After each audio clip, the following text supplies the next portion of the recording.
Dan, congratulations on a fantastic night, first ever PFL Europe event. Yes. First name I want to talk to you about is Lewis McGrillen. The guy is a superstar in the making. You recognise that, you said he was your one to watch this week. I've been working with him for a while. Everyone in Manchester has seen his superstar quality. What do you make of him?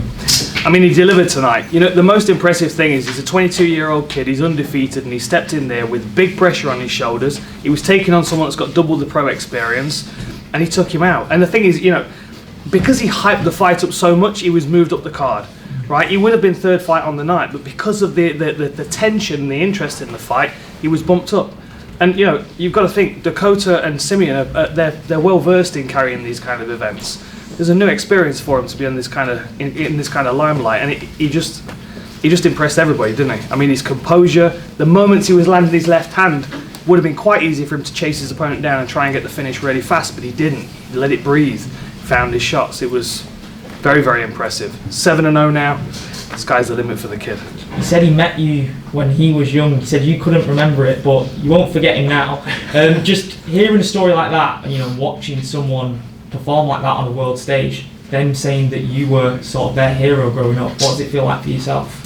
That's news to me, but I mean, I've been punched in the head a lot, so I don't always remember things and people. But you know, the thing is, what he's got to realise is it's amazing for me to hear that, but he's going to have a much bigger stage than I ever had, and he's going to be the one that's inspiring the next generation. There are kids in this arena today that watched him and thought to themselves, I want to be in that position in a few years' time. So he's basically filled the spot that I was in for him and during his career, and he's doing it a lot better job than I am. You know what I mean? First round knockouts like that, it's going to inspire generations of kids. How far do you see him going in the sport? The sky's the limit, you know, as long as he's got his opportunities, and obviously with the PFL we'll try and produce some more opportunities for him, some more tougher opponents and some big feature bouts on cards, you know, for the rest of the year certainly. You know, we've got Berlin, Paris and then Dublin. I would like to see him on a couple of those shows at least, and I expect him to deliver again. And I think, you know, there's a lot of other tough fights out there for him.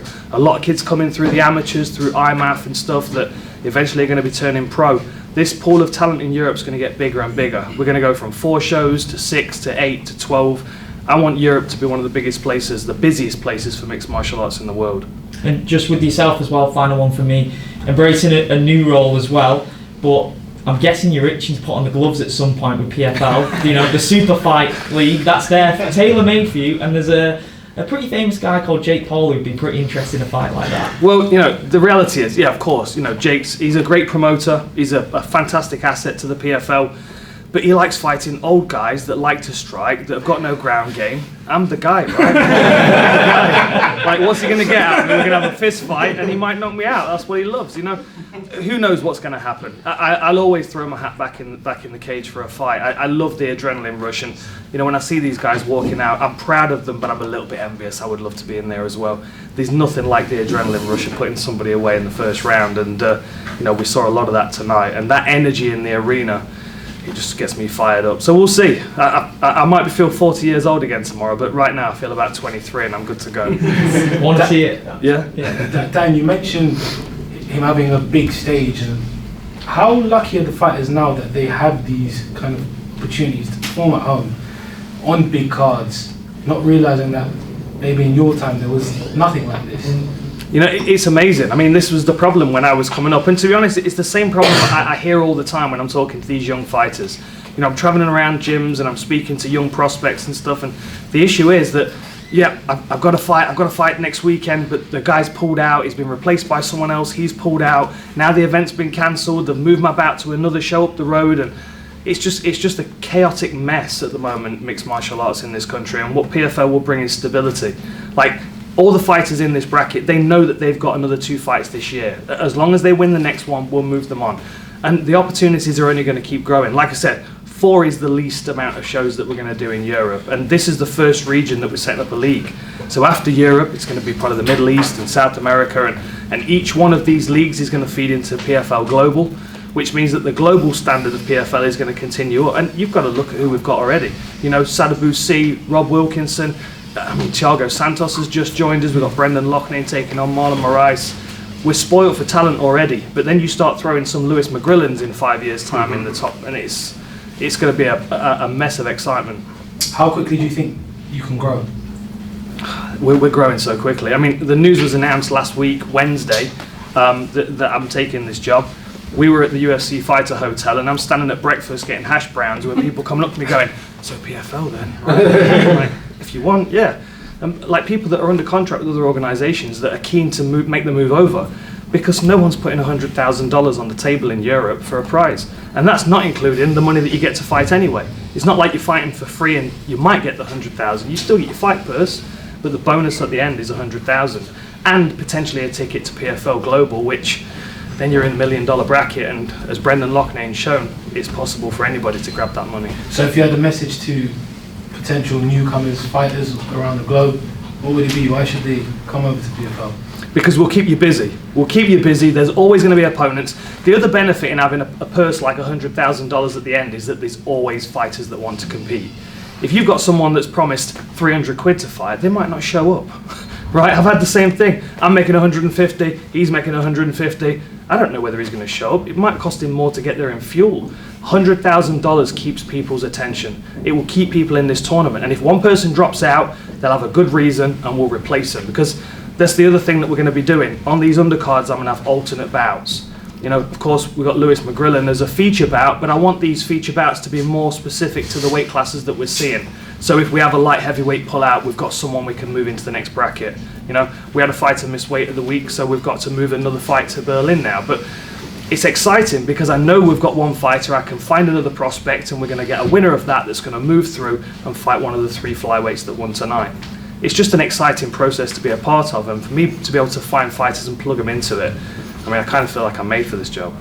You look like you're made for it. It's the suit. It's the suit. Dan, as a pioneer of English mixed martial arts, what does it mean seeing this youthful British invasion that's coming along in the past year, couple of years, in all across the sport? PFL we've seen tonight, Manchester especially a hotspot. Mm-hmm. We've seen Liverpool in certain different organisations, Tom Aspinall as well. I mean, there's such a depth of talent in English mixed martial arts. What does it mean to you seeing how the sport's grown from when you were fighting to what it is now?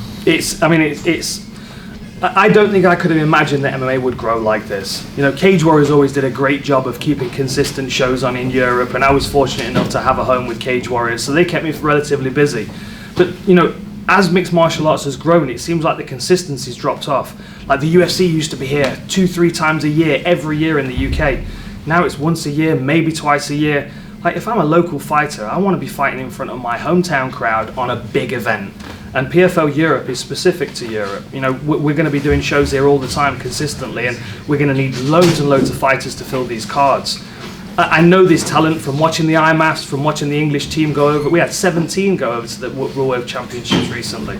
Like, that's a handful of fighters that are going to be pro next year, that are going to be just as dangerous potentially as the people in the main events on these cards. It's just going to grow before our very eyes, and to be a little part of it, I'm honoured. Thank you very much. I'm just curious, sorry, what do you think the major organisations like PFL can do to really push MMA into the mainstream in the UK? Because I feel like it's easy for all of us as fans to try and trick ourselves into thinking it is a bit more mainstream than it is. Yeah.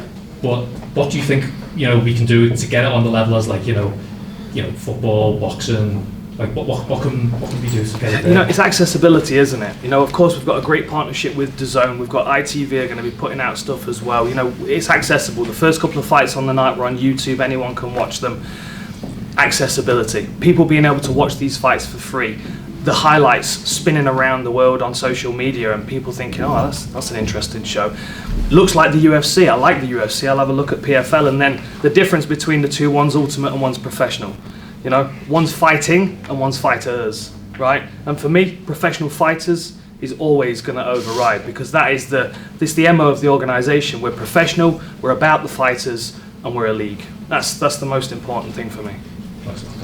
Dan, in your new role, are we going to see a change in the recruitment strategy of the PFL? Is there anything specific that you want to come and input? Yes, that's a good question. I mean, I'm very much in tune with the amateurs. You know, I'm a part of the board of directors for EMMA, and I know how much talent there is around the world. The IMAF have done a great job of showing us that talent and of giving amateur fighters a path to keep busy, you know, fight against international talent. But at the end of each World Championships, we've got the top 3 seeds in the world from each weight class.